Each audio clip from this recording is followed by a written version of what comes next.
Et là, c'est l'heure de notre compile, la compile spéciale JO. Les JO qui font la une de l'actu sur Skyrock.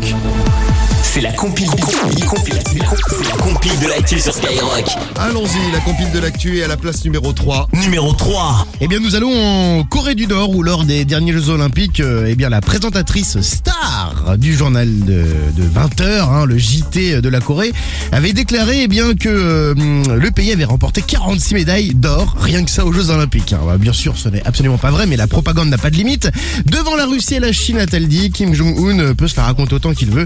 Les Nord-Coréens, en fait, n'ont accès à aucun autre moyen d'information, sauf les médias de l'État, qui sont donc à sa botte. Les vrais chiffres, elle en a gagné 16 depuis 1964. Plein de médailles. Exactement. Wow, trop fort.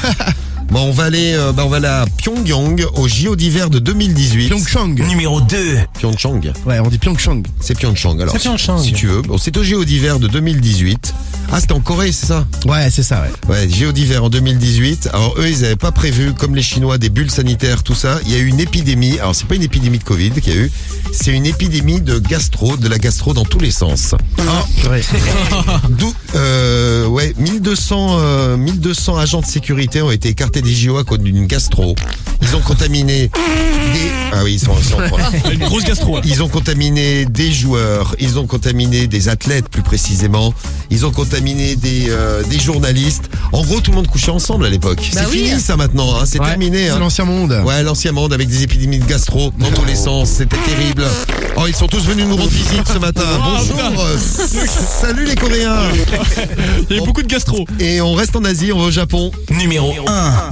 Prêt à tout pour participer au dernier JO de Tokyo en 2020, un athlète japonais n'a rien trouvé de mieux à faire que de verser une substance dopante et strictement donc interdite dans la boisson de l'un de ses rivaux. Il s'appelle Yasuhiro Suzuki, il a 32 ans. Enfin, il avait 32 ans, au moment des faits. Et donc, il s'est vu infliger par la fédération de canoë-kayak, puisque c'est sa discipline, une interdiction de participer pendant 8 ans. Il a expliqué aux médias, parce que honteux, vraiment, il n'avait pas d'autre choix que de s'expliquer. Je me faisais du mauvais sang, je craignais qu'il ne me surpasse. Il parlait donc de son rival. Ce n'est pas la première fois, il s'en est déjà pris par le passé à l'un de ses rivaux, notamment en volant du matériel. Donc lui, on n'est pas prêt de le revoir. Dans l'esprit du sport, c'est bien. Ah oui, c'est très bien. Ouais.